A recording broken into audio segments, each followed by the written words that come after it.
Good day mga kaabante, ako po si Defense Minister Jerry Codiñera. Makakasama niyo ako ng ganitong oras tuwing linggo dito lang po sa Usaping Sports at Negosyo, dito lang sa Bantay, Sarado.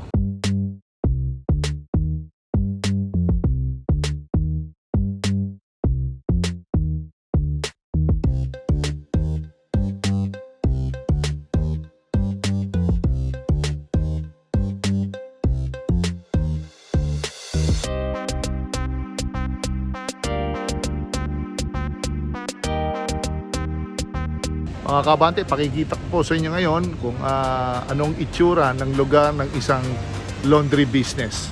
At para magka-idea na rin po kayo sa mga nagbabalak, nagpaplano na magtayo ng isang laundry business, hindi po ganun kahirap ang pagpapatakbo nito. Basta meron lang kayong sapat na budget, ayan, magkaka-idea na po kayo ngayon. So, ayan, puntahan natin yung lugar ngayon. Okay. Sandali lang po. Takbo muna tayo. Malapit lang. Ilang hakbang lang. Ayan. Okay, tatakbo na tayo. So yan, ito ang pangalan. Huwag niyong kakalimutan. Laundry care, wash, dry, and fold. Okay? Sige, pasok tayo. Ayan. Ayun. Ayan. Sinalubong tayo. Hi, te. Hi. Okay.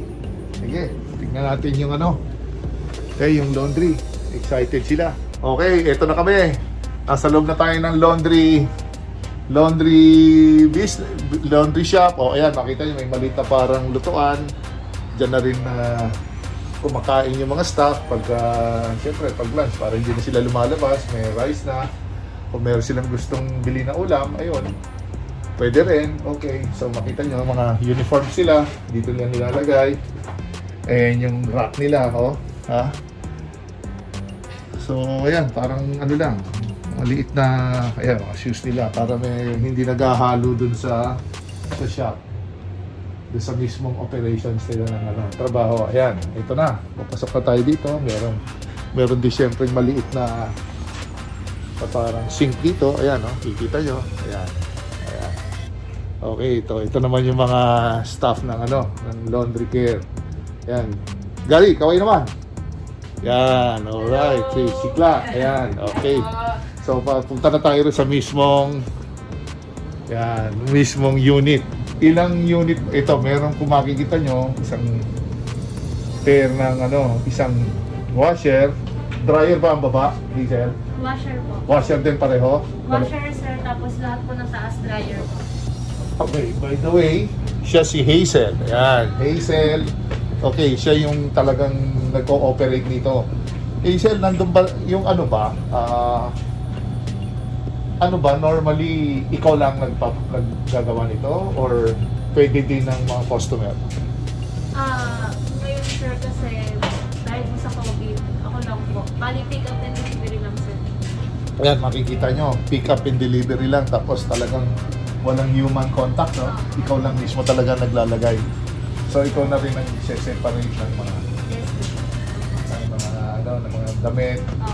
Okay. Tapos, normally yan, ano bang operating hours niyo from? Mula 9 a.m. sir hanggang 5:30 p.m. Okay. So, rin. So, kumusta ang ang load? Malakas ba ngayon? Tag-ulan? Pagka, ano ba ang peak season nyo? Normally, peak December, days? sir. December po. Tapos, ang malakas naman na araw ng mga weekend. Weekend. Kaya, tag-ulan. Yan. Okay. Isa naman, sir, kahit pa-araw. Malakas din naman. Okay. I see. Kumusta ang tubig dito? Malakas. So, yan ang pinaka-importante, no? Malakas ang tubig, tapos kuryente. Yes, sir. Operated dito ng gas, kuryente? Gas po. Gas. Okay, para mas mura, no? Okay, makita nyo mga kaibigan, ito po yung washing machine. Makikita ko lang para may idea kayo. Kung nagpaplano kayo magtayo ng laundry business, you can start with 4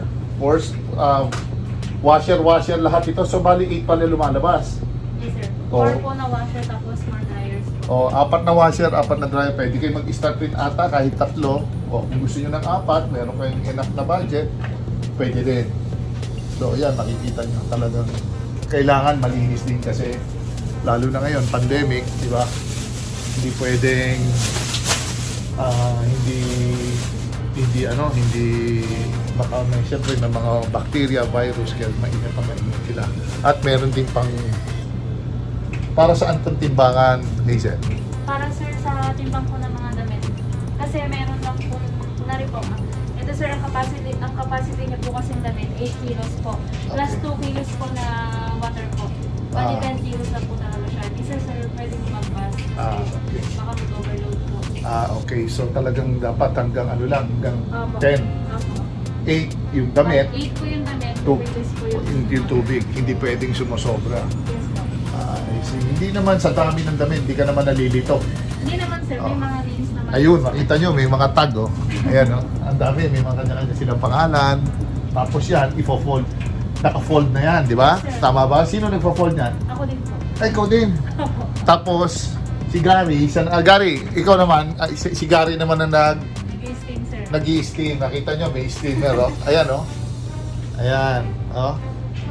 So, makita nyo talagang extra na to, di ba? Extra na to, other than doon sa laundry, dryer, Pag itong gusto po nila sir magpa-steam, pwede rin naman. this is another service. Hindi naman ito kasama na rin sa kwan. Hindi po. Gusto Okay. lang sir. Ayan, makita nyo. Oh. Oo. Extra service po yan. Ayan. Tapos ano pang sino naman ang, sa mga yung pag nag-a-iron ng clothes, ano naman yon? Yun na yon. Yun na yun sir. I see. Ang May mga damit kasi sir na dapat steam lang po. Yung iba naman po pag sobrang hindi talaga sir kinakaya sa steam, ina-iron po talaga. Okay. Eh, kumusta naman ang delivery niya? Pero let's say, nag-book sila online, Nag-book sila sir, kunyari po today, ang delivery po talaga ng tomorrow po. the following day. I see. Tapos, normally, pagka depende na rin kung kahit punong-puno kayo, nade-deliver nyo. Depende sir, pero pag may Meron mga stains po kasi na kailangan pong ibabad, minsan po inaabot siya ng 2 days. 2 days. Pagka medyo, pag may, Opo. pag Saka medyo, pag marami rin po, talagang inaano po namin 2 days. pag 2 days. I see. Okay, mga kabante, introduce ko sa inyo ngayon ang anak ko, si Kitin. Siyang talagang proprietor nitong laundry care business. So, ayan, katabi ko siya ngayon. Kitin, introduce yourself sa mga OFW. Hi everybody, my name is Kitin. Bantay, Sarado. Yeah. Okay. Hello everyone overseas Okay. and locally in the Philippines. Hi and thank you for watching. Okay, siyempre, maraming mga OFWs na siyempre after earning for almost how many years yung tagal nila sa Saudi, nagpaplano rin sila sa Middle East, nagpaplano rin sila ng mga businesses na pwede nilang itayo sa Pilipinas na hindi naman masyadong budget, masyado yung sobrang litik, grabe ang gasto. So, ito ba, ano ba normally doon sa mga nagbabalak, ang overview mo sa capital pag nagtayo ka ng isang laundry business? Okay, so in terms of siguro, maybe I want to touch the aspect of the industry itself. When it comes to the service industry, talagang there's no doubt that you will always have customers. Whether that's your A-type, B-type market, C-type market, everybody somehow needs laundry service. Whether that's every week, once a month, what have you. So in terms of getting into the industry itself, you can make no mistake. So what will really determine what kind of clientele you have is where you're located, how accessible you are, and of course behind all that is of course do you have good water provision, Location is it pa a rin. safe location? So those are the things that you would, those are the machines. May sarili silang song pagtapos na. Ni pala, ano yung song na yon? Basta may songs talaga siya. Anyways, okay. So, in the industry itself, that's really something you can look forward to. Na it's not something that you have to force. Basically, you just have to exist in an area where there's clients to serve. Now towards the part where how much do you really spend? What are the things that you consider when it comes to putting up a laundry business? So of course, it will be based on whether you're renting, or you're not. So let's say if you own the space, maybe even better. But when you're renting, of course you have to consider, is the rent something na kaya mong what do you call this? Bayaran. Kaya mong bayaran or kaya mong i-forecast in terms of kung nagta-top in ka na sa price mo, if it's something that you can afford to maintain and to keep paying. Apart from the rent, you have to consider utilities. What kind of utilities will I be paying for? Why is it important to consider this in the capital itself? Utilities are water. Electricity, water. Electricity. Those are pretty much the utilities. So why is it important to consider that sa capital itself? It's because you need to forecast for that. So it's not like you just buy equipment. Of course, clearly, you buy equipment, that's already automatic. Yeah, normally this. Yeah. Magkano ang overview ng isang unit? Let's say washer and what's the other one? Washer and dryer. Washer and dryer. So we have over here, this is our commercial washer, Oo. and there's a commercial dryer. Now, No. for a laundry business, Dad, it's important that you do use commercial grade equipment. Yes. Just to shed a little bit of light why you should. I noticed kasi that from other existing shops, nothing against it, but some of them use it's like a domestic use or a house use type of equipment. The problem with that is if you don't use commercial, your equipment will it will just wear off. It will wear out sooner. It requires more maintenance. And hindi siya pwedeng nabubugbog as in yung sunod-sunod na washing and drying na as in sunod-sunod. So, the difference with buying commercial, however it is more expensive, the difference is it only requires twice a year, at most 4 times a year maintenance. And you can really push it. You know, if you really need to do several drying, several drying and several washing na sunod-sunod, it's okay. Kaya niya. It was built to withstand that kind of frequency of transactions. May more or less, may idea ka as to how much? Oh yeah, Siyempre, definitely. isang ganito, I want to isang- support our friends from LG. Sorry. This set na up and down is already at around 175,000.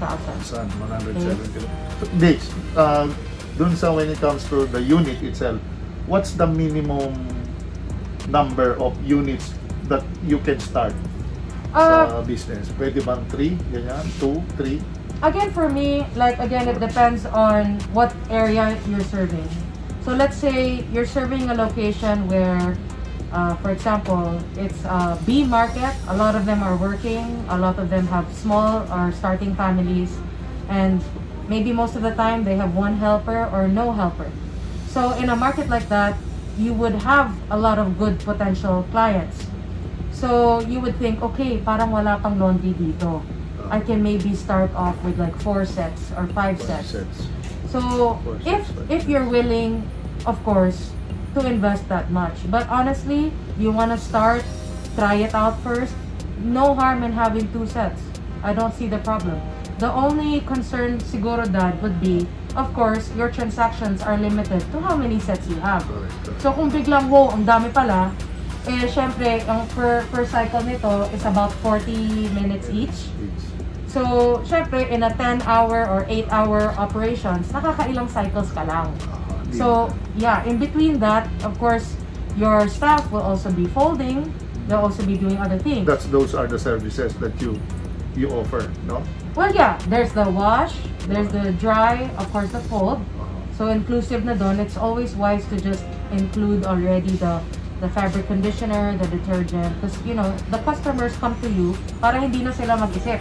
Alam nga, pag mag-iisip pa sila na, oh my gosh, may add-on pa. You know, so you wanna just package it already. And beyond that, we also offer hand washing. Okay. So, hand washing would be applicable sa mga kung may stains, Sensitive clothes. delicates. Like for example, may parang may mga material na bawal i-totally kusot or bawal siya i-tumble dry.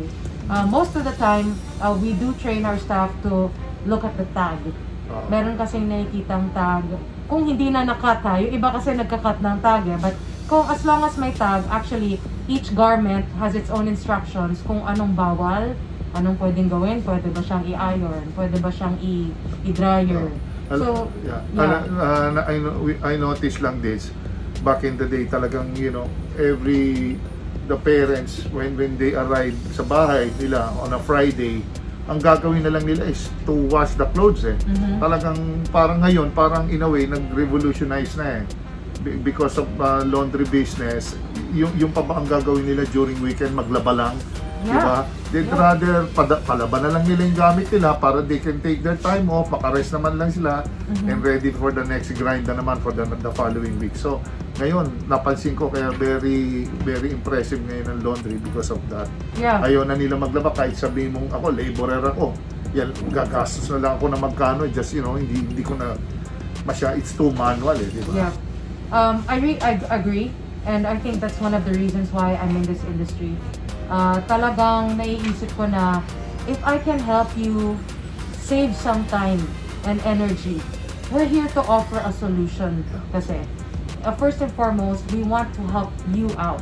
So if you could save 4 hours of your pagod and your time, imagine, ikaw pa magsusort niyan, tapos isasalang mo pa sa tapos ikaw pa magsasampay, tapos minsan wala kang araw, so there's all these factors na, you're already so tired. If you can afford the extra expense na pa-service mo na lang, parang ganon. And what I want to really impart to people is that for a small amount like 190, which is how much our package is for one load, parang that's equivalent even to what, a Starbucks drink? That's equivalent to a McDo meal. So it's like, honestly, if you think about it, it's not much for you to save time and energy. Na just, just have laborious. it done. It's too laborious. Exactly. Let's say, mga OFW, mga tao dyan, sabihin nila na, ma'am, are you into franchising? Let's say, can you set up the business for us? Are you open to that? Of course. Sabihin mo sa mga Definitely. OFW, they want to, syempre, baka, iba na yung mas nakakaalam You have the experience, so baka you wanna tell our viewers sa Bantay Sarado na baka gusto nila magtayo or what, diba? Yeah, definitely. I'd be happy to invite all of you if there's anyone that's interested to put together their own shop here locally in the Philippines, even if you're away from home. Franchise. You can have a franchise or a functional laundry shop of your own. And if you are really interested, I can help you get there. I can help you make that happen. I already have the right suppliers on board for everything that we need to make this functional, to make it operational.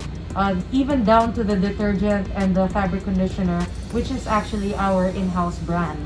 So, importante din sa akin na we're using products that are safe to our customers. They are non-toxic. Yeah, they are non-toxic. So, here's an example, no?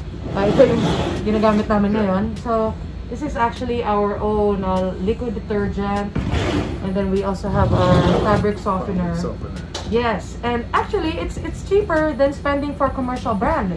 And more than that, it's made fresh every month.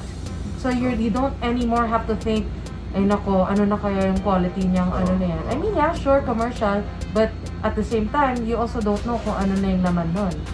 So at least this way, with our own product, na mamonitor natin yung quality niya, where it's being produced, and the effects it has on the client, which is, it's safe for them. Safe for them to use. Next question, this I'm sure marami rin curious. How will they monitor? Let's say if they put up this business, paano naman sa kanila sa level ng mga nag-franchise? How do they monitor this type of business? Well, siguro that would largely depend on, do you have someone that you trust here back at home? Do you have a family member or a good friend of yours that wants to engage in the business with you? Because honestly, for someone like me, sorry, kumakanta na naman sila. For someone like me, I'm very hands-on with the business. Kailangan pa rin talaga yung hands-on. I'm very hands-on. Not because, honestly, yeah, sure, I could hire someone, maybe. But what makes your business different is the kind of relationships you're able to develop with your clients, whether they're new or repeat. So, for me, I'm not very big on just hiring someone, bahala na. First and foremost, I would prefer you really had a partner on board that would really see the business through. Because even if it's a service, and yes, you have automatic clients naman, it's still down to how well can you take care of your clients, how well can you deliver your best service. So that's where your dedication comes in. Hindi naman siya yung wala namang business na pinapabayaan lang. Even a simple business like this, you need to put in the time, the love, the attention, especially to your staff. Most importantly. Ang isa pa, Ditch, yung challenges with this type of business sa laundry, para at least, di ba? Oh, Pag yeah. pumasok sila, I'm sure, ang business, mayroong mga baby steps yan, may mga J-curve yan na tinatawag, so may mga ROI yan, so bigyan mo sila ng at least parang Yeah. overview doon. Siguro, in terms of, let's say, operations. Because of course, each aspect of the business has its own unique challenges. So there's challenges in customer service, there's challenges in running operations or running the store, and there's also challenges in, let's say, if you have a utilities problem or a machine problem, so iba pa yon. So I'll start first with operations. The common challenges we face are, there are times na halimbawa, there are, for example, stains na talagang, kasi kami very, we like to keep in touch with the client talaga, no? So, halimbawa, there are stains na talagang mapapansin mo matagal na. Like, it's kind of been there for a while. And then they made special instruction to please try to remove the stain. So, there are times na that due to the nature of the stain, meaning is it ink, is it paint, is it whatever, food, due to the nature of the stain, sometimes hindi na talaga natatanggal. So at most part, it can lighten. So don't feel afraid. No, I always teach my staff, it's alright. We did our best. Best effort. The best effort lang. Nature of the stain is like this. It looks like it's been there for a while. We just have to be transparent. Keep in touch with the client. You know, ma'am, like this, sir, like this, you know, we did notice that the stain was, you know, it's been there for a while, and the best we could do is to lighten it, but there are really some stains na hindi na talaga matatanggal. So that's the one type of challenge that we have. Dapat open talaga sa mga ganong tipo, no? Sa at least sa mga Yeah, client. you have to. Because they think maybe we're magicians here, di ba? Na kaya natin gawin kasi we're the professionals. But actually, you know, there are some things we're limited to. And that's one of the things na transparent lang kami. Kung kayang tanggalin, yeah, we're gonna remove it. But of course, certain things like yung juice ng fruits, depende kung anong fruit yan. There's ink. So marami ka sometimes na rin. Blood stains. So marami ka na na-encounter talaga na yung mga stain. Ay nako, ayan. Tanungin mo sila Hazel, si Gary. Pero kumusta yung reaction naman ng mga customers? How do they react to it? Okay, in terms of the customer service part, which I handle, you know what? They appreciate the transparency. Wala namang nagagalit. More like, siguro they wish na magawa ng paraan, but also they're aware na oo nga, na-stuck kasi, hindi siya na nakita agad na may ganyan. You know, so parang they appreciate that you just let them know. They just want to feel that. Yun lang. Well, another challenge would be, of course, there will always be some concerns for number of pieces.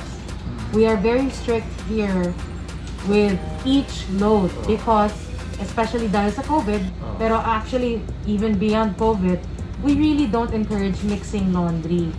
Halimbawa, laundry mo, client ka, client ako, dahil konti lang yung damit mo, ano mo sa akin. May mga balitang ganun, mga kabante, pagka underweight yung isang load, nilalagyan ng ibang damit. Sayang, kasi sayang. Anyway, they don't know naman. But we uphold a high level of integrity here. It doesn't matter kung, kasi ang capacity po nito is 8 kilos, which is like one full basket. Even if 2 kilos lang yung laundry niya, it doesn't matter. Anyway, she doesn't care. She shouldn't take advantage of that and put other things in her load. That is her load. Okay? She wants to protect, we want to protect her items as well. So, ayaw namin mawala. Ayaw namin mahalo. Plus, paano kung yung laundry niya hindi naman ganun kadumi, tapos sinalo mo sa parang medyo pawis-pawis pa yung, you know what I mean? So, we want to uphold a high level of integrity here where we protect your items are just yours, yan lang yung laman nito, wala kang kasamang iba. And of course, for the COVID reasons as And well. by the way, and all of the staff, I think na sila, no?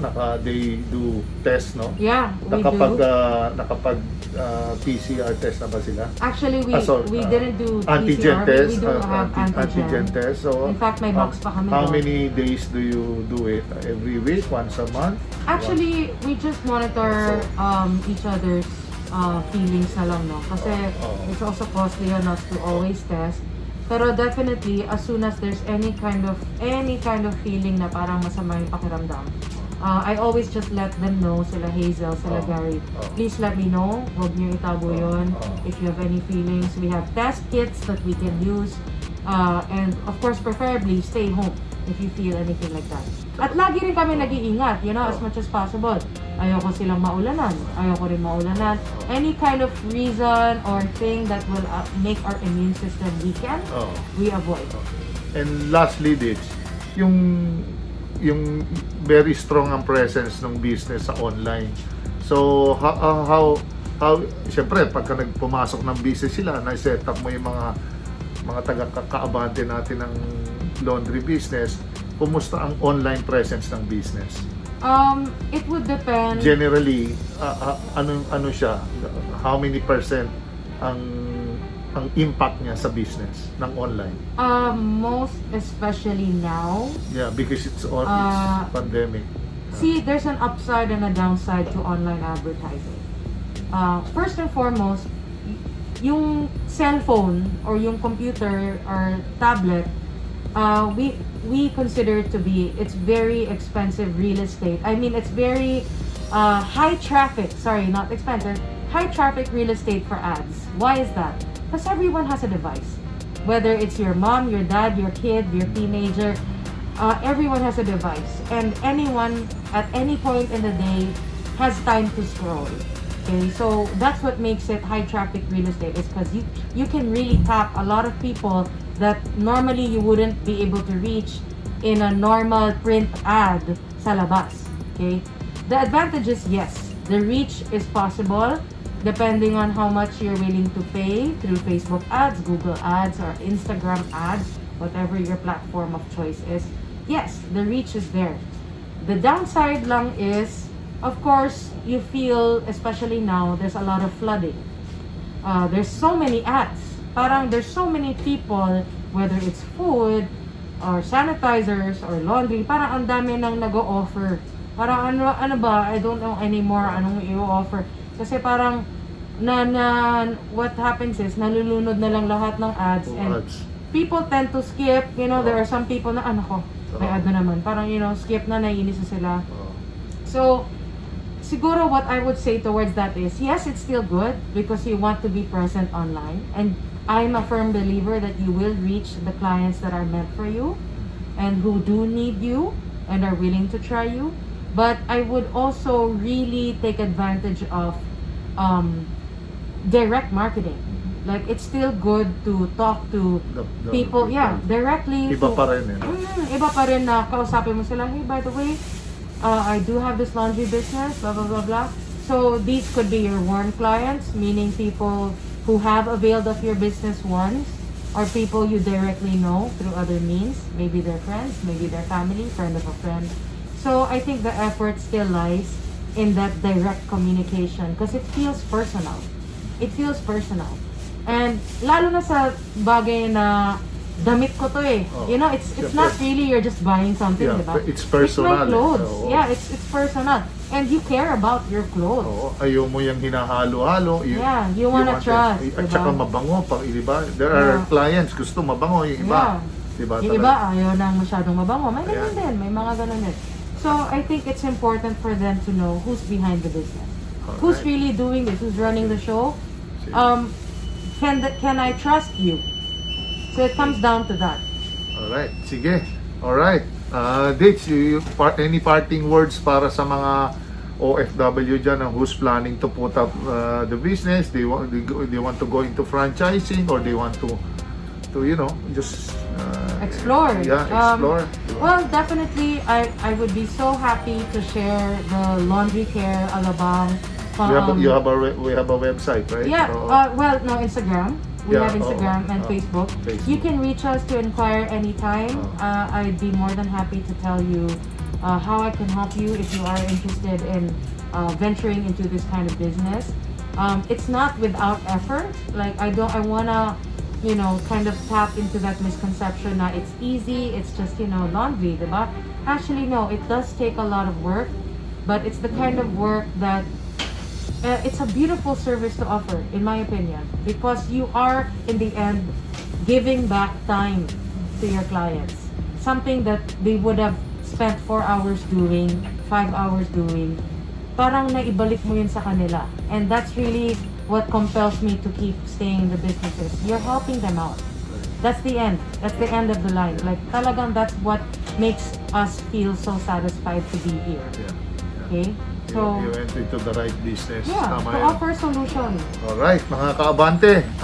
Yan po si Kiting, daughter ko po. At least, binigyan kayo ng thorough idea, overview ng laundry business. Okay, thank you, Ditch. Thank you. Thank you, Alright. Dad. Okay, mga kaabante, dito po nagtatapos ang ating laundry care. Binigyan po natin ng overview mga ating mga kababayan.